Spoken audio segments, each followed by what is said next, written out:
Hi and Assalamualaikum everyone. So welcome to semester 2. So the first chapter of semester 2 is going to be about reaction kinetics, and there are 3 subtopics for chapter 1. But in this video, I'm going to go explain further about subtopic 1.1, which is about reaction rate.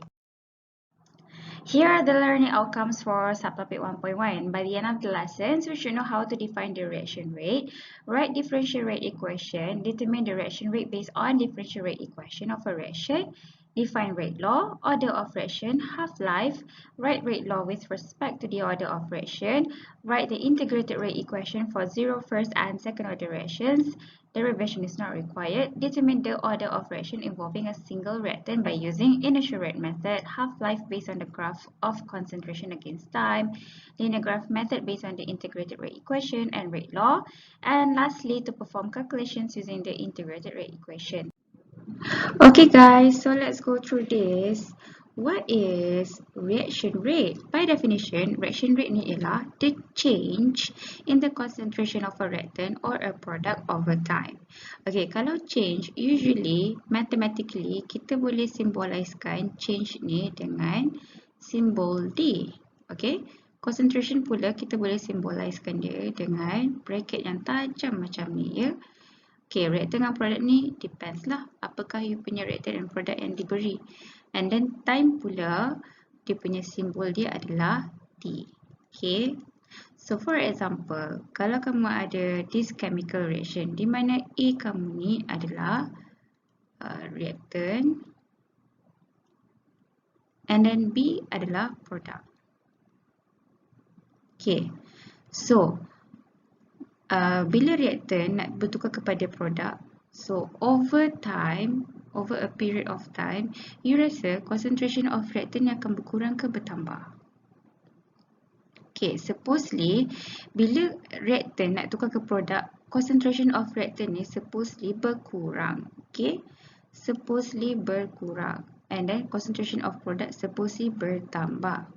Okay, therefore bila you nak tulis reaction rate ni untuk reactant, it's gonna be rate equals to negative. Sebab kenapa negative? Because over the time concentration of reactant A decrease. Alright, so that's why we put the negative here. Okay, because over the time concentration of reactant A decrease. So special sikit lah kalau untuk reactant. Okay, kalau untuk reactant, you kena letak negatif kat depan. And then kalau ikutkan by definition dah elok lah ni. Kalau ikutkan definition reaction rate ni. Okay, which means change in the concentration of a reactant given your reactant A over period of time. Okay, so kat sini you boleh nampak lah dt tu maksudnya period of time. D and then bracket tajam A maksudnya change in concentration of reactant A. Okay, and then why it is negative? Because over the time concentration of reactant ni berkurang. How about if I want to write the reaction rate equation untuk product B? Okay, I know that over the time concentration of product akan bertambah. Okay, therefore if I want to write the reaction rate untuk product, it is gonna be rate equals to, okay, rate equals to positive. And then kalau ikutkan definition reaction rate, change in concentration of a product over time. So change in concentration of product over period of time. Okay, and then kat sini you can see that I put positive in front of this reaction rate untuk product is because over the time concentration of product akan bertambah. Okay, and then lastly, how about the unit of rate? Okay, unit of rate, kita tengok dia punya definition, kita tengok dia punya formula kat sini. Kita tahu reaction rate ni supposedly change of concentration over time kan. So okay, kalau you nak tahu unit dia, kita bawa keluar unit untuk concentration. Unit untuk concentration ialah M besar. M besar tu maksudnya molar kan, molarity. M besar, molarity kan equals to concentration. So dia punya unit dia should be mol per liter ataupun M besar molar. Okay, and then unit untuk time, usually kita guna unit second lah. So sebabkan this is a ratio, so dia punya unit of rate supposedly to be sama ada mol per liter per second or molar per second. Okay, so what is differential rate equation? Differential rate equation tu macam tadi lah, Miss ada terangkan pasal reaction rate tu.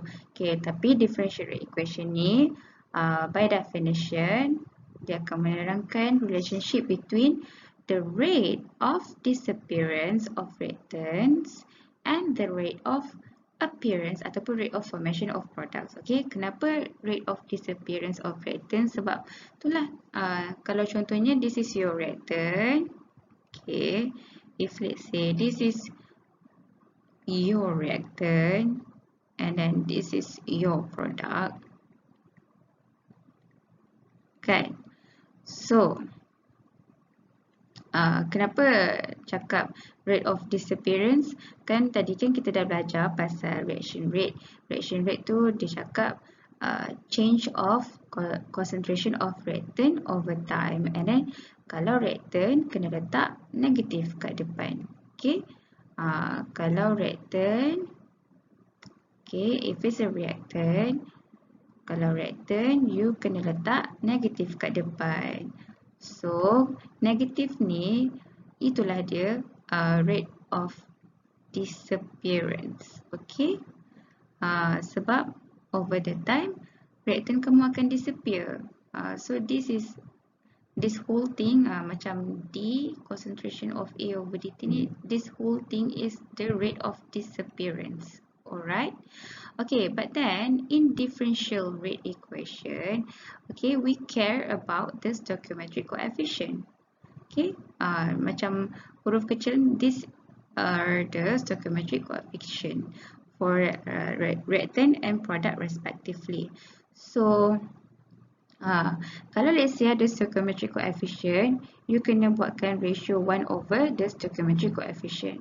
Okay, macam produk, you look at this product. Kenapa produk dikata rate of appearance? Okay, kalau produk rate of appearance ataupun rate of formation of product, because why? Because over the time, tadi kita dah bincang, over the time kamu akan menghasilkan produk and then concentration of product bertambah.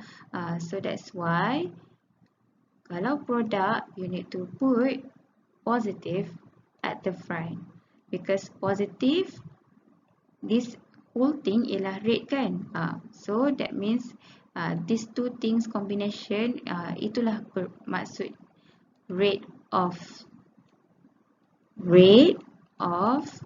formation ataupun appearance. Okay, because this whole thing maksud dia rate. Okay, and this like maksudnya formation. Okay, so that's why combination these two things maksudnya rate of formation. Okay, while if let's say macam ni lah sama juga, this one, these two things, combination these two things maksudnya rate of formation. Okay, and then if let's say if you look at this apa tu, yang huruf kecil kat sini, ini dinamakan stoichiometric coefficient, but this stoichiometric coefficient belongs to product, respectively belongs to the C dan D. Okay, so kalau let's say bila you nak tulis the rate of appearance atau rate of formation of products, you must include this stoichiometric coefficient. That's why you look at here 1 over C, 1 over D. Alright. Okay, for example, if let's say you ada chemical equation for the formation of NH3. NH3 is ammonia. Okay, so macam mana nak buat ammonia? Nak buat ammonia, you perlukan nitrogen, you perlukan hydrogen untuk form ammonia.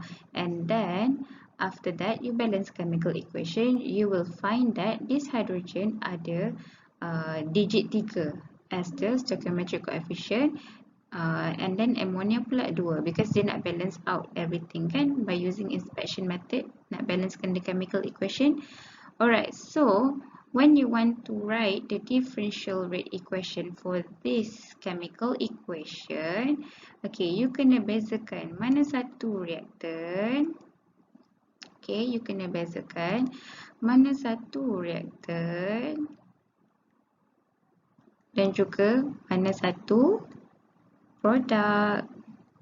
Okay, so if you look at here, this reactant ada 2, nitrogen dan juga hydrogen, but hydrogen ada stoichiometric coefficient of 3, while ammonia ada stoichiometric coefficient of 2. Alright, so bila you nak write this down, you don't ever forget the stoichiometric coefficient. So that's why kat sini bila you want to write the differential rate equation for this whole equation, it's going to be rate. Ni wajib tulis tau. Okay, this one wajib tulis. Rate equals to rate of disappearance of reactant nitrogen equals to rate of disappearance 1/3 to the rate of disappearance of hydrogen, and equals to the rate of formation 1/2 kiranya half to the rate of formation of ammonia. Okay, so from this differential rate equation, okay, from this whole differential rate equation, okay, it can be deduced that the rate of disappearance of nitrogen. Kenapa rate of disappearance? Because this whole thing, this whole thing maksud dia rate of nitrogen. Okay, tapi kalau ada negative saja terus rate of disappearance of nitrogen. So we can see here that the rate of disappearance of nitrogen is equals to the 1/3 to the rate of disappearance of hydrogen, and equals to the half to the rate of formation of ammonia. Okay.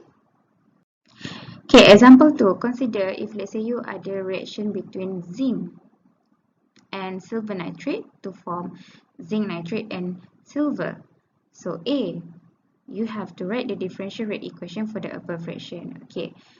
So you tak tahu pun the full chemical equation, so you need to build the balanced chemical equation dahulu to answer this question. Okay, and B, bila concentration of zinc is increasing at 0.25 molar per second, what is the rate of decrease of silver, concentration of silver? Okay guys, solution untuk A, dia suruh kamu buat the differential rate equation, write the differential rate equation untuk chemical reaction yang berlaku. So apa yang you kena buat ialah first build the balanced chemical equation untuk reaction yang berlaku. So reaction yang berlaku ialah reaction between zinc dan juga silver nitrate yang menghasilkan zinc nitrate dan juga silver. Okay, pada asalnya you tak ada 2 pun kat depan ni. Tapi macam mana ada letak 2? Because bila you balancekan chemical equation ni by using the inspection method, you tengok zinc ada 1, okay, silver ada 1 juga both initially, okay, but then NO3 dekat reaktor ni ada 1, NO3 dekat bahagian produk ada 2. So what can you do is untuk balancekan the chemical equation, you need to put 2 di hadapan silver nitrate so that NO3 akan jadi 2. Okay, sekarang ni bila you tak 2 di hadapan silver nitrate, silver pula tak balance. So apa yang berlaku? You need to put 2 di hadapan Ag ni. Okay, initially Ag ni tiada pun stoichiometric coefficient, but then because dia nak balance kan chemical equation, since that dekat bahagian reactant ada 2 Ag, therefore you need to put 2 di hadapan Ag di bahagian produk. Okay, next you look at the phase. Okay, zinc phase dia solid, silver nitrate phase dia aqueous, zinc nitrate phase dia aqueous, silver phase dia solid. Okay, tapi bila nak write the differential rate equation, first of all you need to know apa maksud reaction rate. Reaction rate is equals to, okay, reaction rate kan by definition ialah change of concentration of product ataupun reactant over a period of time. Okay, so when we talk about concentration, that means benda tu kalau let's say phase tu gas ke aqueous ke, okey lah juga kan. Tapi kalau phase tu solid, macam mana? So that's why bila you nak write the differential equation, you have to go back to the definition of reaction rate.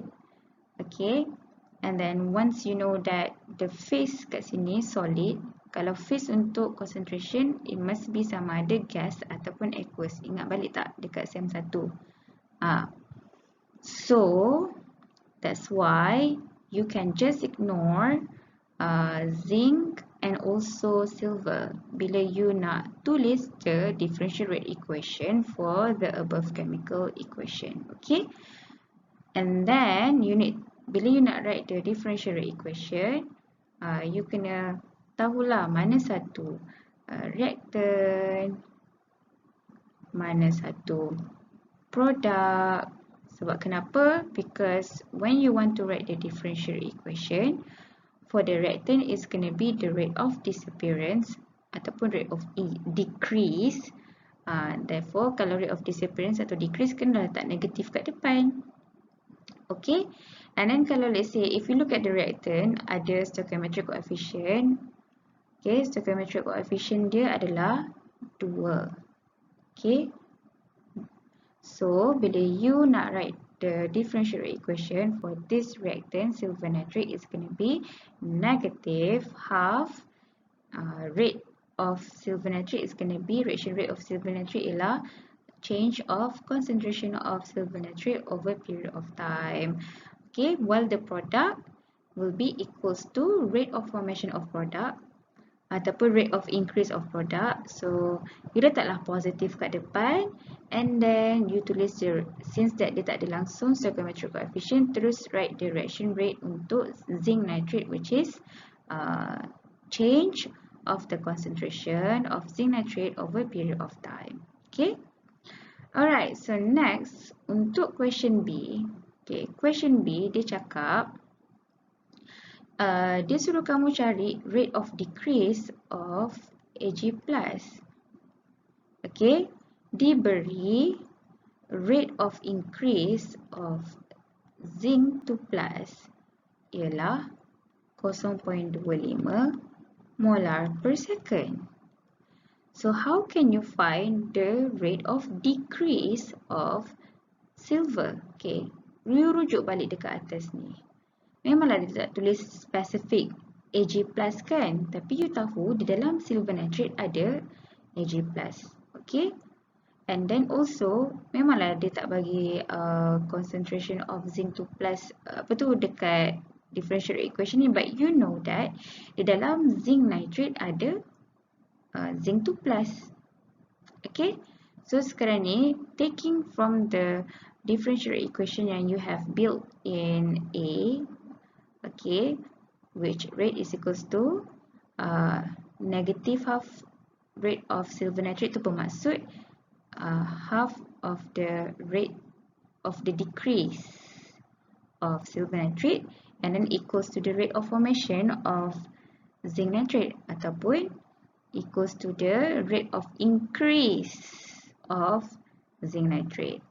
Okay, sekarang ni soalan nak rate of decrease of silver. Kalau rate of decrease of concentration of apa tu Ag+ ni, kalau rate of decrease is gonna be minus D change of concentration of silver nitrate over period of time. Okay, kerana half ni tak termasuk di dalam definition rate of decrease of silver. Okay, so that's why you kena pindahkan 1/2 ni. Okay, you need to pindahkan 1/2.